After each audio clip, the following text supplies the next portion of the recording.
Hello, and welcome to Bedtime Stories. My name is Frank Padour, and I'll be reading to you a Grimm Brothers fairy tale entitled Rapunzel. There were once a man and a woman who wished very much to have a little child. Now, these people had a small window in their cottage which looked out into the beautiful garden full of the most lovely flowers and vegetables. There was a high wall round it, but even had there not been, no one would have ventured to enter the garden, because it belonged to a sorceress, whose power was so great that everyone feared her. One day, the woman stood at the window looking into the garden, and she saw a bed which was planted full of most beautiful lettuces. As she looked at them, she began to wish she had some to eat, but she could not ask for them.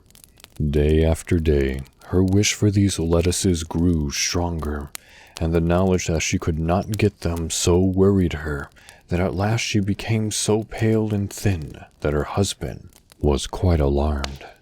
"What is the matter with you, dear wife?" he said one day. "Ah," she said, "if I do not have some of that nice lettuce which grows in the garden behind our house, I feel that I shall die." The husband, who loved his wife dearly, said to himself, "Rather than my wife should die, I will get some of this lettuce for her, cost what it may." So in the evening, twilight, he climbed over the wall into the garden of the witch, hastily gathered a handful of the lettuces, and brought them to his wife. She made it into a salad, and ate it with great eagerness. It pleased her so much and tasted so good that after 2 or 3 days had passed, she gave her husband no rest till he promised to get her some more. So again, in the evening, twilight, he climbed the wall, but as he slid down into the garden on the other side, he was terribly alarmed at seeing the witch standing near him. "How came you here?" she said with a fierce look. "You have climbed over the wall into my garden like a thief and stolen my lettuces. You shall pay dearly for this." "Ah," replied the poor man, "let me entreat for mercy. I have only taken it in a case of extreme need. My wife has seen your lettuces from her window, and she wished for them so much that she said she should die if she could not have some of them to eat." Then the witch's anger cooled a little, and she replied, "If what you tell me is true, then I will give you full permission to take as many lettuces as you like, on one condition. You must give up to me the child which your wife may bring into the world. I will be very kind to it, and be as careful of it as a mother could be." The husband in his alarm promised everything the witch asked, and took away with him as many lettuces as his wife wanted. Not many weeks after this, the wife became the mother of a beautiful little girl, and in a short time the witch appeared and claimed her, according to the husband's promise. Thus, they were obliged to give up the child, which she took away with her directly, and gave her the name of Rapunzel, after the name of the vegetable which grew in the garden. Rapunzel was the most beautiful child under the sun, and as soon as she reached the age of 12 years, the witch locked her up in a tower that stood in a forest, and this tower had no steps nor any entrance, excepting a little window. When the witch wished to visit Rapunzel, she would place herself under this little window and sing, "Rapunzel, Rapunzel, let down your hair, that I may climb without a stair."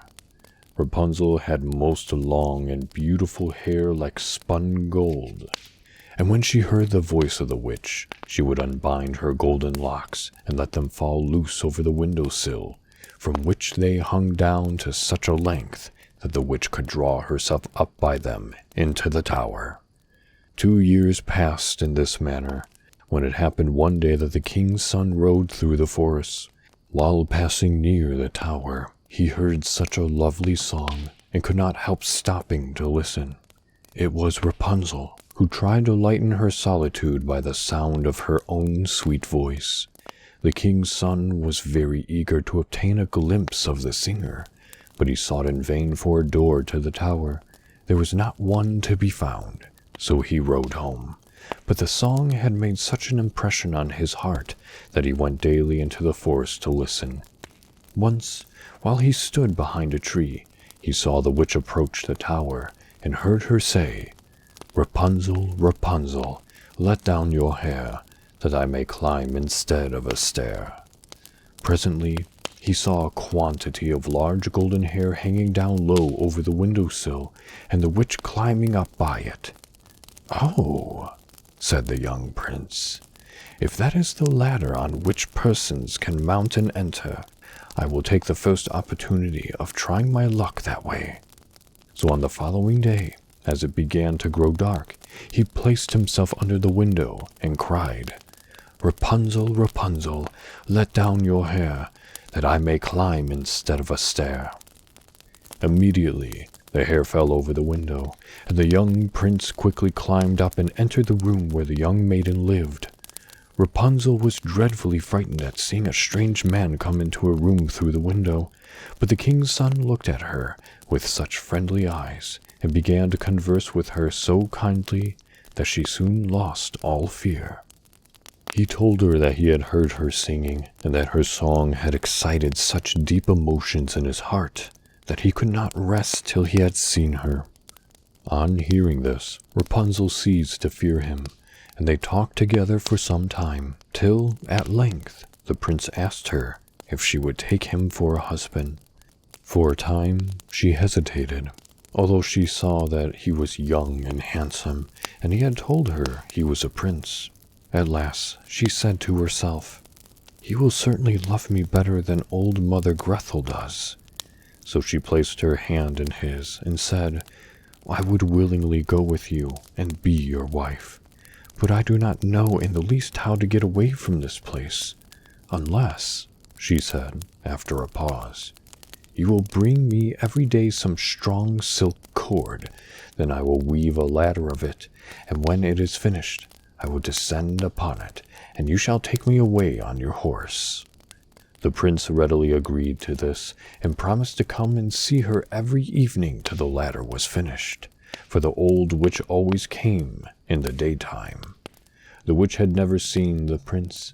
She knew nothing of his visits, till one day Rapunzel said innocently, "I shall not have such a heavy weight as you to draw up much longer, Mother Grethel, for the king's son is coming very soon to fetch me away." "You wicked child," cried the witch, "what do I hear you say? I thought I had you hidden away from all the world, and now you have betrayed me." In her wrath, she caught hold of Rapunzel's beautiful hair and struck her several times with her left hand. Then she seized a pair of scissors and cut Rapunzel's hair, while the beautiful locks, glistening like gold, fell on the ground. And she was so hard-hearted after this that she dragged poor Rapunzel out into the forest to a wild and desert place, and left her there in sorrow and woe. On the same day on which the poor maiden had been exiled, the witch tied the locks of hair which she had cut off poor Rapunzel's golden head into a kind of tail, and hung it over the window-sill. "Rapunzel, Rapunzel, let down your hair, that I may climb without a stair." Then the witch let the hair down, and the king's son climbed up. But at the open window he found not his dear Rapunzel, but a wicked witch, who looked at him with cruel and malicious eyes. "Ah," she cried with a sneer, "you are come to fetch your loving bride, I suppose. But the beautiful bird has flown from the nest, and will never sing any more. The cat has fetched it away, and she intends also to scratch your eyes out. To thee is Rapunzel lost. Thou wilt never behold her again." The prince felt almost out of his mind with grief as he heard this, and in his despair, he sprang out of the tower window and fell among the thorns and brambles beneath. He certainly escaped with his life, but the thorns struck into his eyes and blinded them, After this, he wandered about the woods for days, eating only wild roots and berries, and did nothing but lament and weep for the loss of his beloved bride. So he wandered for a whole year in misery, till at last he came upon a desert place where Rapunzel had been banished and lived in her sorrow. As he drew near, he heard a voice which he seemed to recognize, and advancing towards the sound came within sight of Rapunzel, who recognized him at once with tears. 2 of her tears fell on his eyes, and so healed and cleared them of the injury done by the thorns that he could soon see as well as ever. Then he traveled with her to his kingdom, and she became his wife, and the remainder of their days were spent in happiness and content. That was a Grimm Brothers fairy tale entitled Rapunzel. Thank you for listening. Good night and sweet dreams.